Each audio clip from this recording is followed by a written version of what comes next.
Miércoles y domingo era día de mercado. Y uno llegaba y los sentidos. Ahora uno entra al supermercado y no siente nada. Ve ahí las cosas, pero ahí se sentían los olores. ¿Verdad que sí? Algunos muy gratos, algunos no tan gratos, ¿verdad? El cilantro y la cebolla y las carnitas friendo y ay, los olores, ¿verdad? Y las tortillas que vendían y todo lo demás. Y los sonidos que se oían. La gente gritando y la gente queriendo vender y sí, para nosotros, oye gringo, que las tortillas o los tomates o lo que fuera ahí. Y por ahí en Cholula había un ancianito que caminaba por los pasillos del mercado y no le miento, gritaba esto: mata chinches, mata piojos, aquí está la insecticida. Y viajaba para arriba y para abajo. Tengo 50 años y recuerdo eso de cuando tenía 7, 8, 9 años. Todavía lo puedo gritar. Los sonidos, las vistas, los olores. Ahí viendo a la gente que llegaba. Mucha gente llegaba. Y empezaban a platicar los chismes que corrían por el mercado. ¿Verdad que sí? Era el centro de negocios, el centro social, centro de información. Era el centro de la cultura en cierto sentido. En los días del apóstol Pablo habían lugares muy parecidos. Se le llamaba el ágora. Era el lugar donde la gente se reunía para razones sociales, para negocio y comercio, para intercambiar información y dialogar, aún para los debates políticos. En el ágora se hacía eso. Y Pablo aprovechaba eso, el apóstol San Pablo aprovechaba ese lugar para llegar y compartir el evangelio de Cristo Jesús. ¿Cuál es el ágora de nuestro día? En el año 2016, ¿cuál es el mercado donde el mundo llega? No es tanto un lugar como algo. El Internet. O algunos dicen la Internet. Todavía no sé si es masculino o femenino. Yo voy a usar el Internet. La gente llega al Internet para conversar, para razones sociales. Facebook, Twitter, de todo lo demás. Ahí están las conversaciones, poniendo fotos de los niños y de los nietos y de la comida que comí anoche y de todo lo demás. Ahí está el centro social, el centro de negocios. ¿Quiénes no han comprado algo por Amazon? Centro de información. Cuando tenemos una pregunta, ¿a dónde acudimos? Google. Es un lugar increíblemente poderoso. El 27 de junio del año pasado, el periódico New York Times escribió del uso del Internet por el Estado Islámico, ISIS, para convertir jóvenes al Islam y llevarlos al extremismo. El artículo inicia con estas palabras: Alex, una maestra de escuela dominical de 23 años y niñera, graduada de la universidad, estaba temblando de emoción el día que ella le dijo a sus seguidores de Twitter que se había convertido al Islam. Su conversión se llevó a cabo completamente por el Internet. Hoy día el mundo está utilizando el Internet para negocios, para asuntos pecaminosos y muy oscuros. Religiones están utilizando el Internet para convertir aún a jóvenes que se criaron en iglesias de nombre cristiano. El Internet es increíblemente poderoso. Es poderoso porque está difundido en casi todo el mundo. El 46% de la población del mundo ahora tiene acceso al Internet. Las Naciones Unidas dijo que tienen acceso al Internet más personas de las que tienen acceso a un inodoro. Eso es increíble. Yo recuerdo haber ido a la isla de Buri en las Filipinas, cerca de Catbalogan, un pueblo, una aldea de unas cuantas casas, champas eran en realidad. La gente que vive ahí tiene su ingreso de vender algunos pescados que salen ahí en sus barquitos a pescar. Era un lugar sumamente pobre, pero llegué a un lugar, un techo de lámina, paredes de madera que parecía que habían rescatado de algún lugar, y dentro de ese lugar una docena de computadoras conectadas al Internet. Y uno entraba y sacaba sus monedas y metía la moneda en una ranurita ahí que tenía parecido a lo que eran las máquinas para lavar, las lavadoras de ropa. Metía uno su dinero y encendía la pantalla. Y uno empezaba a buscar a Google, a Facebook, a Twitter, a lo que fuera. Y dentro de tantos minutos empezaba a bajar el contador y uno metía otra moneda. Eso está ocurriendo en todo el mundo. Está en todo lugar, porque se considera autoritativo. Todos sabemos que no se puede confiar de lo que está en el Internet, pero confiamos de lo que encontramos en el Internet. ¿Verdad que sí? Sabemos que Wikipedia tiene mucha información errónea, pero ¿cuántos de nosotros vamos a buscar información y usamos Wikipedia? Sabemos que en Google se van a encontrar cosas que no son ciertas. ¿Cuántos de ustedes no han recibido alguna noticia de algo en Facebook y lo creyeron solo para descubrir que no era cierto? Es algo raro la forma en que el Internet tiene un sentido de autoridad, aunque en realidad tiene muchos errores. El Internet también es muy, muy poderoso porque es anónimo. Hay gente en Internet que dicen cosas que jamás le dirían a otra persona personalmente. Lo vemos en formas muy feas por medio de las plataformas sociales. Pero estas tres cosas también pueden utilizarse para la gloria de nuestro Dios. Porque teniendo el Internet en tantos lugares, ahora las barreras que impedían el Evangelio en algún tiempo ahora no se ven. Por ejemplo, nosotros tenemos en nuestro sitio web miles de personas que llegan de Irak, de Pakistán, de Afganistán.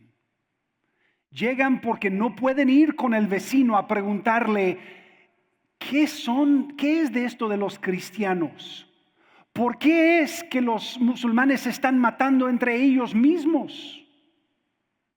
¿Qué cree realmente un cristiano? Porque si van a su vecino a hacerle esa pregunta, el vecino inmediatamente los califica de un infiel y corren riesgo aún por su vida. Pero pueden llegar al Internet que está disponible, que tiene información y que es anónimo, y pueden hacer esas preguntas. Ahora, la pregunta que tenemos que hacernos nosotros es esta: ¿qué respuestas van a descubrir? ¿Quién va a estar para darles respuestas a esas preguntas? Cuando llega el joven que no puede y no quiere ir con el padre o con la madre o con el pastor y decir, estoy pensando suicidarme esta noche, ¿será que me perdona Dios por hacer esto? ¿Qué respuestas van a encontrar? ¿Van a encontrar la verdad del Evangelio de Cristo Jesús o solamente la oscuridad del error? Dios nos ha dado a nosotros una carga por estar ahí con el Evangelio de Cristo Jesús, la gloriosa luz de la palabra de Dios. En busca de Jesús en español. Tenemos en inglés y en español, pero el ministerio En Busca de Jesús tiene un sitio web que se llama Paz con Dios. Paz con Dios tiene aproximadamente 5,000 personas diarias llegando, y el propósito del sitio es sencillamente proclamar el Evangelio. En este mismo momento, según los analíticos de Google, hay 33 personas activas en el sitio en español. 33 personas en este momento, y esto ocurre 24 horas al día, 7 días a la semana, 365 días del año, 5,000 personas diarias expuestas al Evangelio. Sabemos que no todos la leen, no todas la reciben, pero ahí está la luz. Si Dios mueve en sus corazones para que ellos puedan ver la verdad. 60 personas por día se comunican con nosotros. Vanessa habló de chat, correo electrónico, de discipulado. Están comunicando, están haciendo más preguntas, están preguntando qué quiere decir esto. Y nosotros no queremos solamente darles información, queremos que la información del Evangelio cobre vida a través de personas reales que han conocido a Cristo como su Salvador personal, y que esas personas puedan compartir la vida que Dios les ha dado y las verdades que Dios les ha dado a estas personas con tanta necesidad. Aproximadamente 60 personas al mes se inscriben en un curso de verdades básicas, discipulándolos. Una de estas personas comentó lo siguiente. Grace se llama ella. Ella escribió lo siguiente: estaba muy angustiada cuando llegué. Su hijo les había dicho a ella y a su esposo que es homosexual, y el esposo lo sacó de la casa. Grace se sentía sola sin su hijo. Ella había invertido toda su vida en él, incluso tanto que ahora su matrimonio estaba a punto de fracasar. Estaba considerando el divorcio, y ella se inscribió al curso Conociendo a Jesús. Ella escribió esto: buenas noches, quiero compartir con ustedes que siento el amor de Dios. Esto fue después de una buena interacción de varias semanas. Quiero compartir con ustedes que siento el amor de Dios como nunca he sentido antes. Tengo paz como nunca antes. Tengo confianza en Él, en su plan para mi vida y la vida de mi familia. Tengo alegría como un niño y gratitud en mi corazón. Justo ahora estoy llorando, pero de alegría y no tristeza. Mis alabanzas de corazón suben a Dios y estoy sorprendido de su poder y bondad. Hace unos días mi vida era un desastre. Estaba deprimida, neurótica, preocupada y angustiada. Gritaba casi a diario.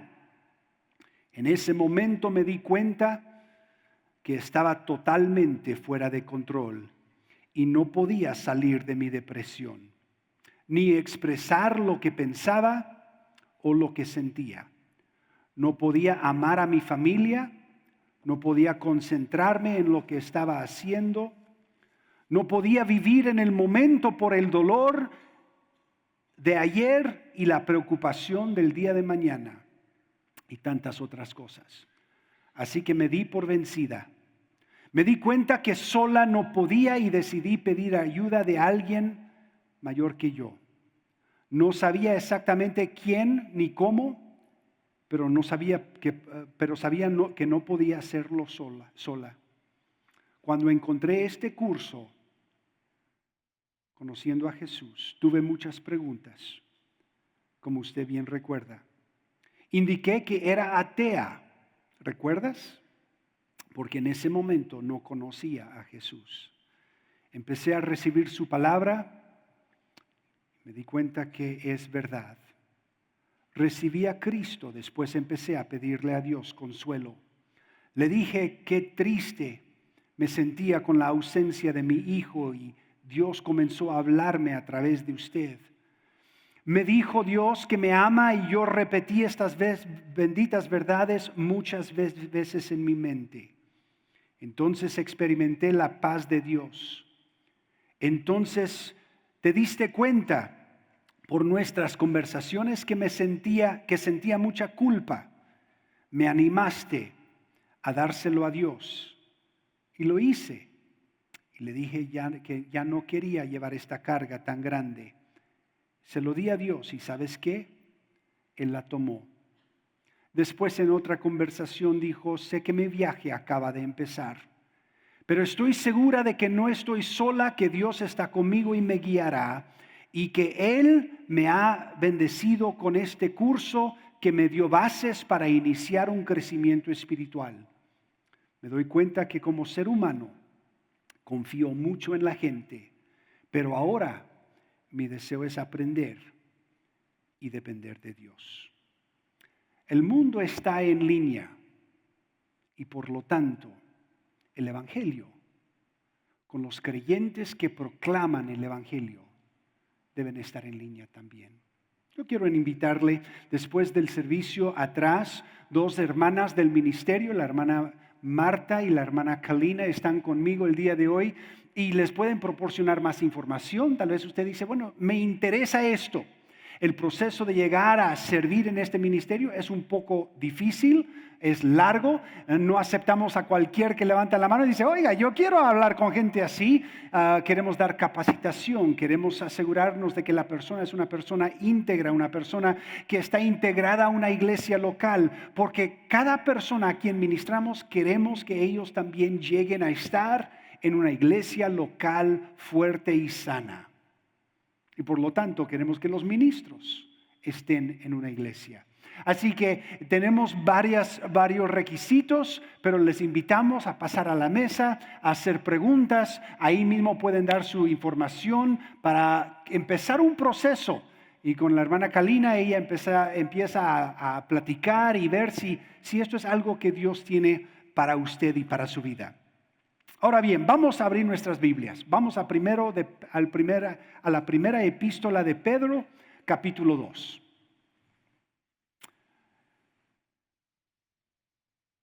La primera epístola de Pedro, capítulo 2.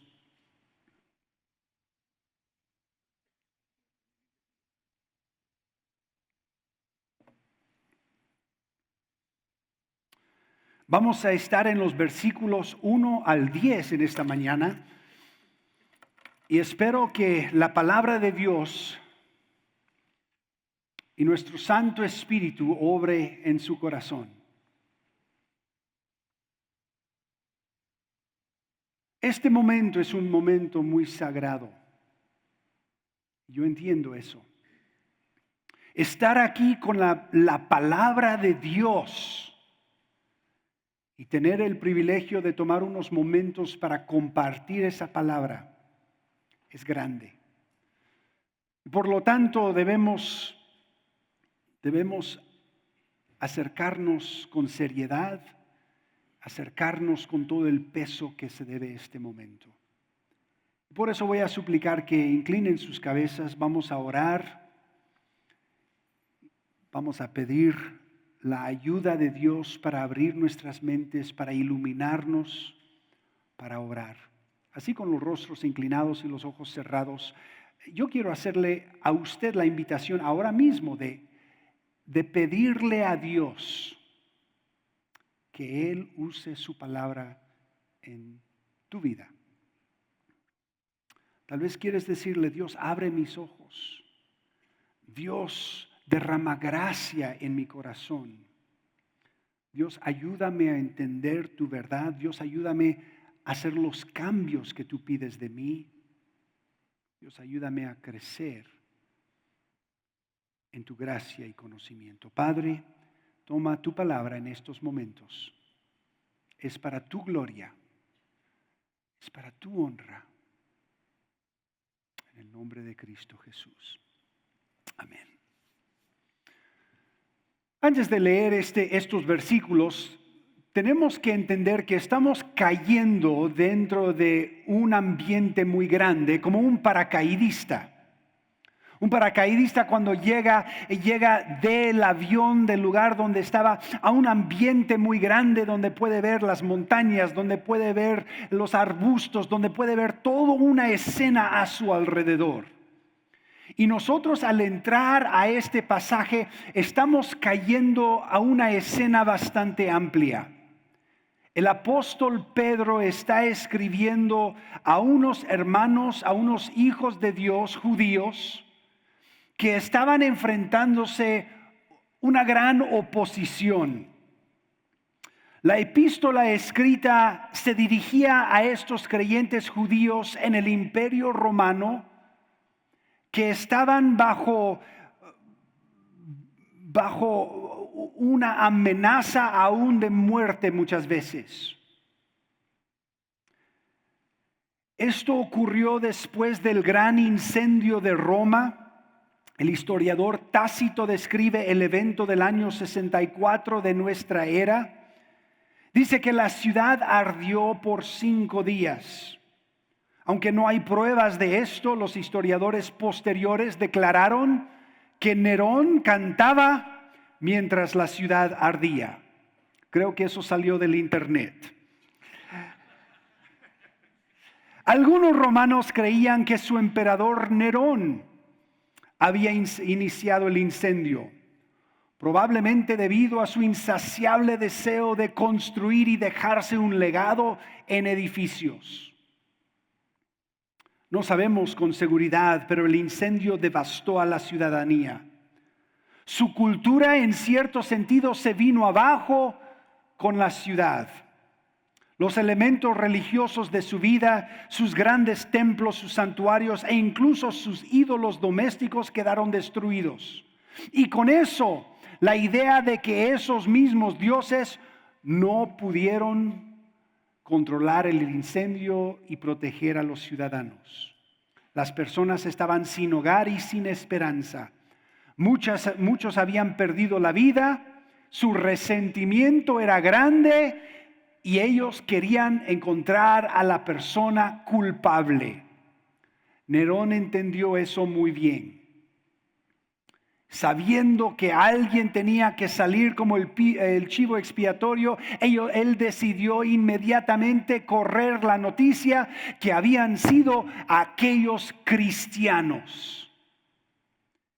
Eso fue algo increíble para los creyentes porque una feroz persecución se inició no solamente del gobierno, pero de la ciudadanía también. Aquellos que estaban asociados en alguna manera con los judíos ahora también eran los que habían incendiado la ciudad. Y los creyentes se encontraron con toda esa oposición. Y esa es la escena que inicia en 1 de Pedro 2:1. Y la palabra de Dios dice lo siguiente: desechando pues toda malicia, todo engaño, hipocresía, envidias y todas las detracciones, desead como niños recién nacidos la leche espiritual, no adulterada, para que por ella crezcáis para salvación, si es que habéis gustado la benignidad del Señor, acercándoos a Él, piedra viva, desechada ciertamente por los hombres, mas para Dios escogida y preciosa.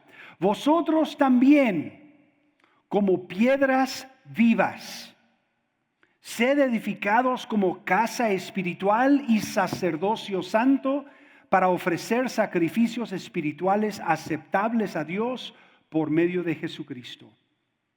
Por lo cual también contiene la Escritura: he aquí pongo en Sión la principal piedra del ángulo, escogida, preciosa, y el que creyere en él no será avergonzado.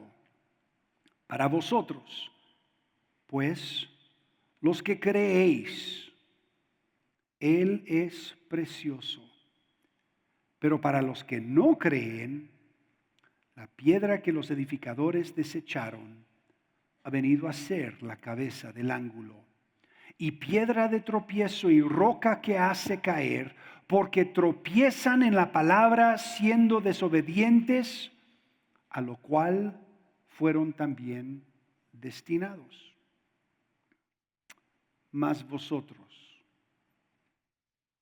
fíjese, mas vosotros sois linaje escogido, real sacerdocio, nación santa, pueblo adquirido por Dios, para que anunciéis las virtudes de aquel que os llamó de las tinieblas a su luz admirable, vosotros que en otro tiempo no erais pueblo, pero que ahora sois pueblo de Dios, que en otro tiempo no habíais alcanzado misericordia, pero ahora habéis alcanzado misericordia. En el capítulo 1 el apóstol Pedro habla sobre algunas verdades del creyente. Les dice que Él nos hizo como creyentes renacer a una esperanza viva. Nos dice que tenemos una herencia incorruptible, que somos guardados por el poder de Dios, como cantamos hace unos momentos, que fuimos rescatados por la sangre preciosa de Cristo como de un cordero sin mancha.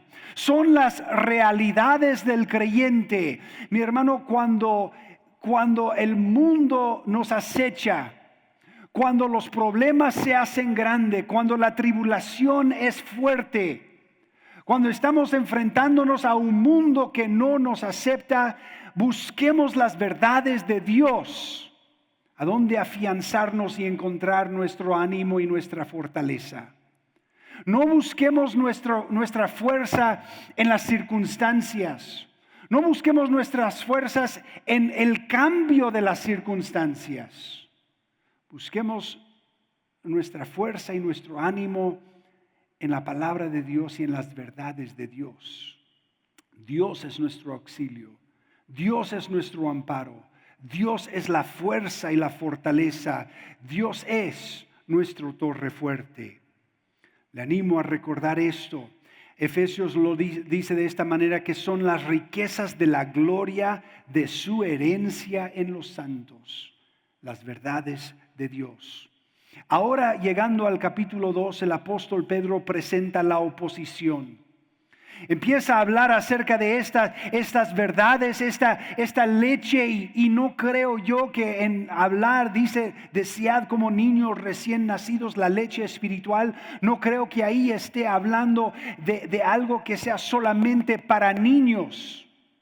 Porque él está hablando a creyentes que ya habían tenido tiempo y ahora están en persecución. Él está hablando del deseo del creyente, que debe ser por la palabra de Dios. Entonces, en esos momentos de tribulación, la solución, lo que Dios nos manda a hacer es esto: busca mi palabra, desea mi palabra como un niño recién nacido. Busca tu fortaleza y tu sustento en mí. Luego en el versículo 4 dice, acercándonos a él la piedra viva desechada. Empieza a dar un contraste, dos caras de la moneda. El contraste entre lo que el mundo cree de Cristo y lo que nosotros creemos de Cristo. Y por ende también nos une a nosotros a lo que el mundo cree de Cristo y cómo nosotros estamos identificados con Él. Dice la palabra de Dios que para el mundo Jesucristo es desechado. Dice que para el mundo Él es alguien de desdén, alguien que no aceptan.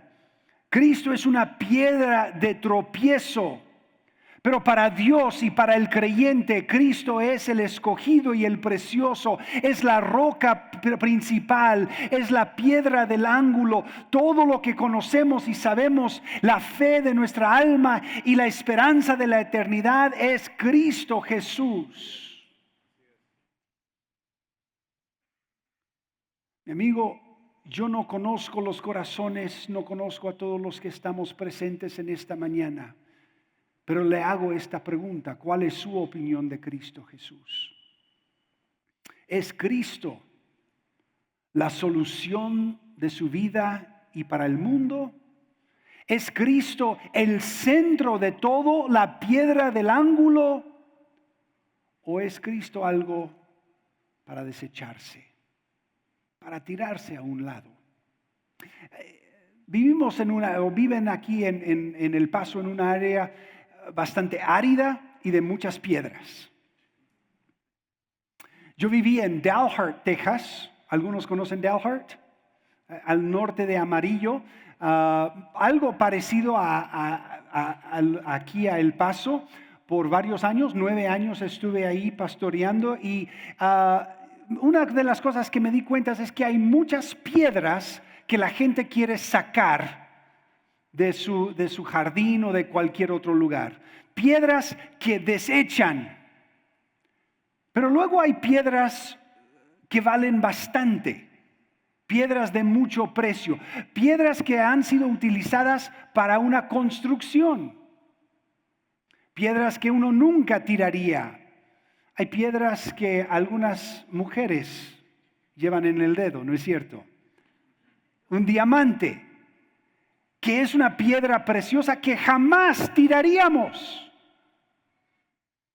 ¿Cuál es la diferencia entre una piedra que se tira y una piedra que se aprecia? Bueno, hablando solamente de la química, de la composición mineral de esa piedra, tal vez no haya mucha diferencia. Pero tiene que ver con el valor que nosotros le ponemos y lo que eso significa y para qué se usa. Déjeme decirle en esta mañana, Cristo Jesús es la piedra del ángulo de toda la construcción que somos nosotros como creyentes. Algo muy interesante en este pasaje al leer y estamos corriendo un poco, pero dice que Él está edificando el versículo 5. Vosotros también como piedras vivas, sed edificados como casa espiritual. No solamente nos dice que Cristo es la piedra del ángulo, pero luego continúa hablando de nosotros como piedras complementarias.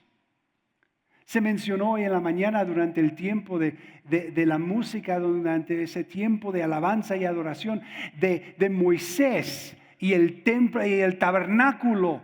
Yo sé que aquí han estudiado lo que es el tabernáculo y los detalles que se llevaron para realizar lo que es el tabernáculo y luego el templo de Salomón. Sabemos que fue un lugar muy increíble, pero ahora la palabra de Dios nos dice que Jesucristo está como la piedra del ángulo y que está levantando un templo vivo en que nosotros somos las piedras y estamos edificados como casa espiritual y sacerdocio santo.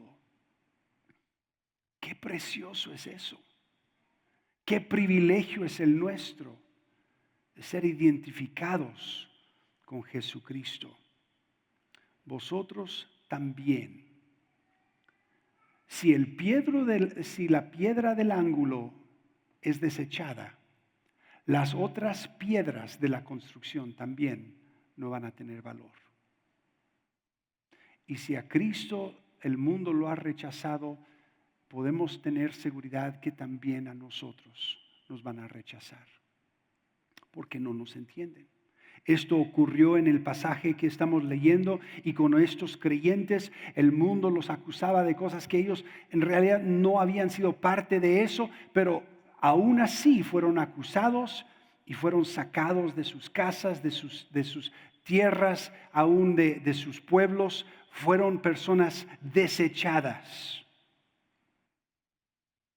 Pero de la palabra de Dios nos dice en Lucas, en todas estas cosas somos más que vencedores y que en estas cosas os echarán mano y os perseguirán, os entregarán a las sinagogas, a las cárceles y seréis llevados ante reyes y ante gobernadores por causa de mi nombre.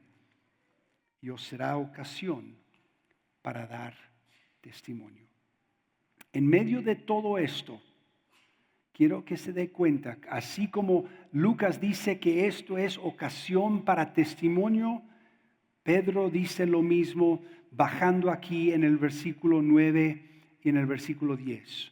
Mas vosotros sois linaje escogido,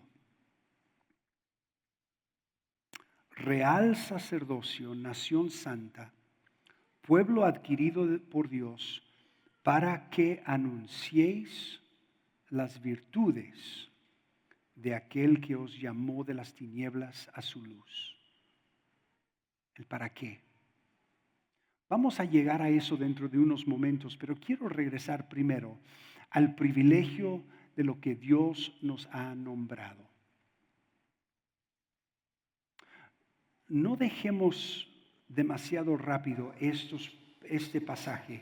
Vosotros sois linaje escogido. Para el judío esto era algo muy, muy importante. Para el judío creyente esto era algo muy, muy importante. En esos días, el pueblo judío se jactaba mucho, tomaba mucho orgullo en el hecho de ser judío. Pero ahora el hecho de ser judío había traído contra ellos una gran oposición y ahora ellos están sufriendo por eso. Pero no solamente eso, para el creyente judío está la segunda cosa, que ahora ellos han sido no solamente desechados por el pueblo romano, pero ahora también han sido desechados por el pueblo judío. El pueblo judío dice, no, tú ya no eres parte de nosotros. El pueblo romano dice, tú no eres parte de nosotros. Y ahora ellos se encuentran sin identidad, casi sin raza, por decirlo así. ¿Quiénes somos? Y Pedro dice, ustedes son de un linaje escogido. Yo conozco a creyentes que han recibido a Cristo como su Salvador personal para ser echados de su casa. Conozco a un hermano muy fiel en el sur de México que yo conocí de niño y que continúa sirviendo a Dios. El hermano Miguel, cuando recibió a Cristo como su Salvador personal a los 11 años de edad, jovencito, fue echado de su casa.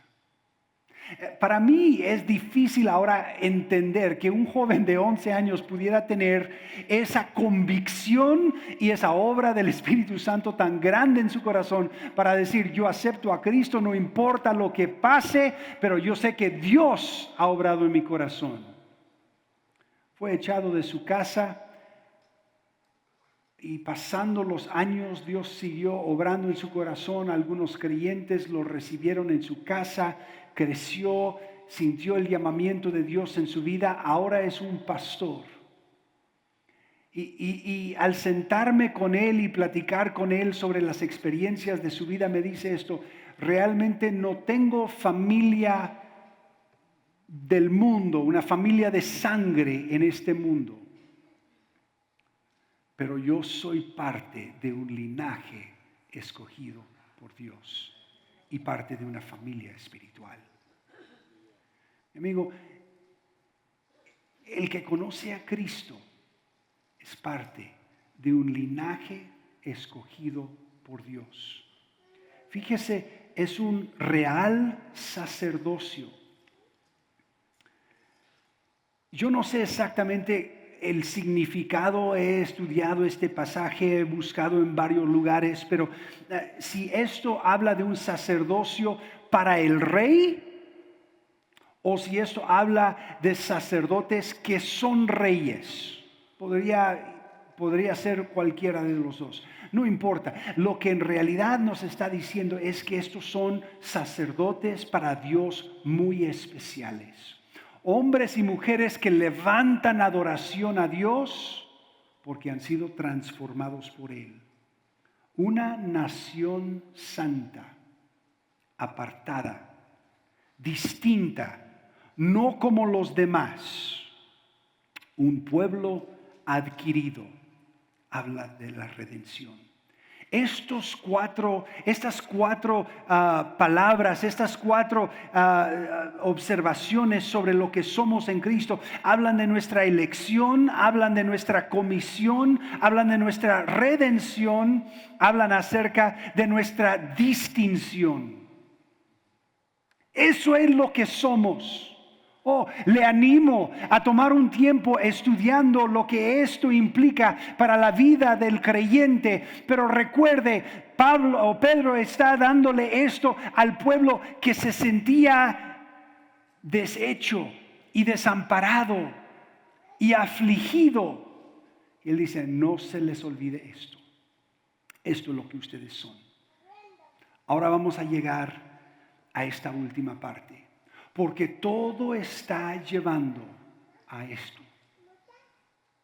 Todo lo que ustedes son, lo que han llegado a ser, los que estaban en tinieblas pero ahora están en luz, los que eran desechados pero ahora son parte de este templo vivo y santo, los que no eran de un linaje ahora son de un linaje escogido, los que no eran sacerdotes ahora tienen el sacerdocio real, los que no eran de una nación ahora pertenecen a la nación divina, los que no habían sido redimidos, que no eran un pueblo adquirido, ahora pertenecen a Dios por medio del sacrificio de Cristo Jesús. Y dice, y todo esto es para que anuncies las virtudes.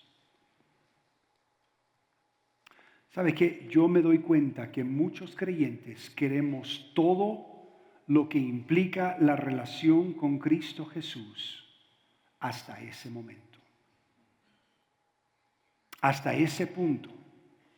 Yo quiero ser parte de la nación. Yo quiero ese sacerdocio real. Yo quiero ser parte del linaje. Pero no quiero anunciar. Porque eso es difícil. Porque el mundo se va a burlar. Porque el mundo no aprecia al Cristo a quien les voy a anunciar. Y Pedro acaba de decirles, es la piedra desechada. Pero todavía están para anunciar. Están en persecución, pero todavía están para anunciar. No importa todo lo que han estado viviendo, Dios los ha llamado para anunciar las virtudes de aquel que nos llamó.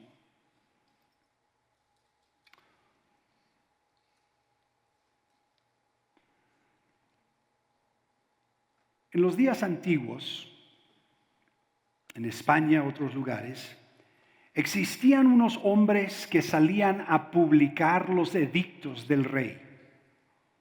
Salían a dar noticias.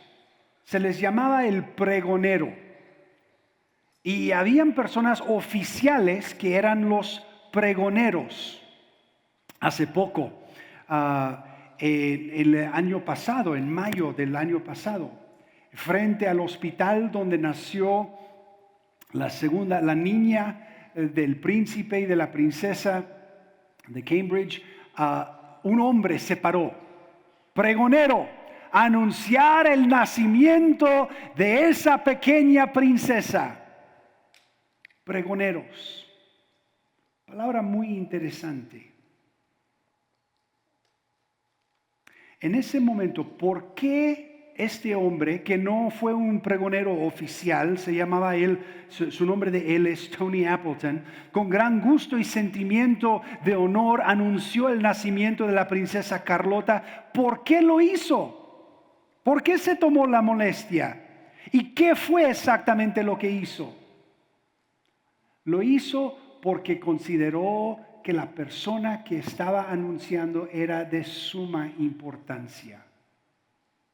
Y lo hizo no para cambiar las mentes, no para debatir, pero solamente para publicar lo que había ocurrido. Yo creo que muchas veces nosotros tenemos problemas llevando a cabo, nos echamos para atrás de llevar a cabo lo que Dios nos ha llamado a hacer, porque no entendemos bien lo que es ser un anunciador, lo que es ser un proclamador, lo que es ser un un pregonero. Tenemos una perspectiva errónea de lo que es el ministerio evangelístico. El evangelio es las buenas nuevas y es compartir lo que Jesucristo ha hecho por medio de su sacrificio en la cruz.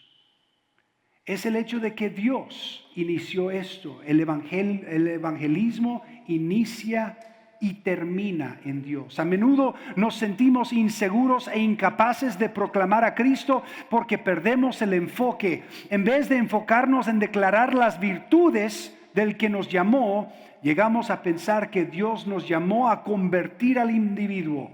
Dios nos llamó a convencer, Dios nos llamó a debatir. Creemos que tenemos la responsabilidad de ganar el argumento. Pero el apóstol Pablo en 1 Corintios capítulo 1 no tuvo nada de eso. Y dice esto en 1 Corintios capítulo 2: así que, hermanos, cuando fui a vosotros para anunciaros el testimonio de Dios, no fui con excelencia de palabras o de sabiduría, pues me propuse no saber entre vosotros cosa alguna, sino a Jesucristo y a este crucificado. Me propuse, no iba a tener un montón de cosas muy halagadoras, palabras elocuentes. No iba yo a decir cosas, argumentos que no pudieran tener algo que debatir de regreso. Sencillamente dije, yo quiero anunciar a Jesucristo. Eso fue el ministerio de Pablo. Dice, me propuse intencionalmente, solamente quise darles a Cristo Jesús. Tal vez una de las razones por las cuales no entramos a ser anunciadores de las virtudes de Dios es porque no entendemos o no hemos tomado tiempo para aprender las virtudes de Dios. No hemos tomado tiempo para escudriñar las Escrituras y ver el impacto de que Dios es eterno, que no llegó a ser ni nunca dejará de ser. En el principio creó Dios los cielos y la tierra y Dios ya era. Nuestra mente no puede completamente captar a un Dios eterno porque vivimos en la dimensión del tiempo. Antes de que existiera la dimensión de tiempo, existía Dios ya. Oh, que proclamáramos el Dios eterno, el Dios justo, el Dios todopoderoso, que puede hacer cualquier cosa que le agrada, pero su poder siempre se manifiesta en sintonía con la totalidad de su carácter. El Dios justo, Dios que no ignora o pasa por alto el pecado, un Dios que todo lo conoce, un Dios supremo, un Dios de verdad y luz, el Dios santo, el Dios fiel, el Dios de gracia y de misericordia. Si no fuera por la gracia, su santidad nos excluiría de su presencia. Pero gracias a Dios, que su gracia se extiende a los que están para vida eterna. ¡Qué gran misericordia! A.W. Tozer dijo lo siguiente: tenemos la extraña idea de que Dios muestra misericordia como resultado de la muerte de Cristo. Pero la verdad es que Cristo murió porque Dios está mostrando su misericordia. Dios no cambió su plan cuando Cristo murió. Antes de la fundación del mundo, Él había predestinado que Cristo muriera. Y en eso demuestra su misericordia hacia los hombres. Algunas veces no entramos a anunciar las virtudes porque no entendemos el ministerio de anunciar. A veces lo hacemos porque no entendemos las virtudes del que estamos anunciando. A veces no lo hacemos porque sencillamente no sabemos que hemos sido llamados a anunciar. Tenemos la idea de que hay ciertas personas que han sido llamados a un ministerio evangelístico y los demás de nosotros no. Algunos tienen el don de evangelismo y los demás no nos tenemos que preocupar por anunciar las virtudes de nuestro Dios. Pero yo no encuentro en la palabra de Dios esa doctrina o esa enseñanza. Él nos ha llamado a todos a proclamar, a compartir, a anunciar la grandeza del Dios a quien servimos. Sencillamente, muchas veces es por egoísmo en nuestro corazón. Nos preocupamos más por nosotros mismos, por lo que la gente va a pensar de nosotros o por el rechazo que vamos a recibir. Pero nuestro Dios, mi Dios, y si tú eres hijo de Dios, el Dios a quien tú conoces, es digno de tu proclamación. ¿Cuál es nuestra respuesta? Quiero terminar con esto. Número 1, asegura tu relación con Cristo Jesús. ¿De qué lado te encuentras? Escudriña en tu propia mente y tu corazón. ¿Eres tú una de las personas que reconoce a Cristo como la piedra del ángulo, como el Hijo de Dios, el Cordero enviado para morir por nuestros pecados y el único sacrificio que puede limpiarnos y darnos vida eterna? Piénsalo bien. Yo no sé dónde estás con Dios. Número 2, reconoce tu nueva posición en Cristo, creyente. Si eres un hijo de Dios, reconoce que el Evangelio no es solamente agregarle algo a tu vida anterior. El Evangelio es una nueva vida. De modo que si alguno está en Cristo, nueva criatura es. Has sido vivificado por el Espíritu y ya no eres la misma persona que fuiste en un tiempo pasado. Y Dios te reconoce en una forma diferente. Eras una cosa, pero ahora eres parte de este templo espiritual. Eres linaje escogido, real sacerdocio, nación santa y pueblo adquirido. Y últimamente, ¿cuál es nuestra respuesta a la sagrada palabra de Dios? Acepta el papel o el propósito por el cual Dios te llamó, para anunciar las virtudes. Yo no sé cómo va a ser eso. No sé cómo vas a desempeñar ese papel. Tal vez va a ser con tus vecinos y tu familia. Tal vez va a ser en tu trabajo. Tal vez va a ser en ministerios de la iglesia.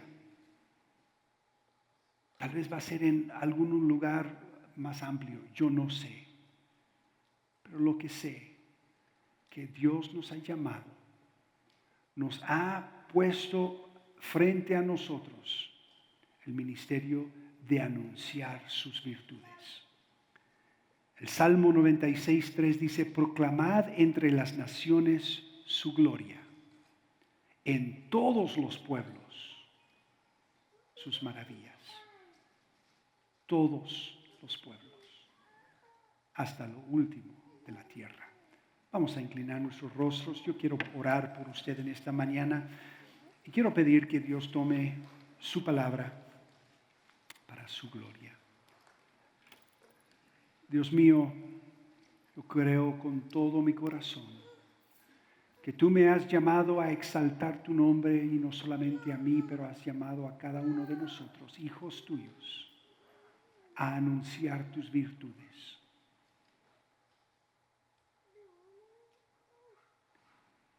El mundo no sabe de tu grandeza. El mundo no entiende y tiene los ojos cerrados, oscurecidos. Pero nosotros, aún en un mundo que nos rechaza, aún en un mundo que nos persigue, aún en un mundo que no respeta a nuestro Señor Jesucristo, queremos anunciar tus virtudes. Ayúdanos. Fortalécenos. Trae gran convicción a nuestro corazón por eso. En el nombre de Cristo Jesús. Amén.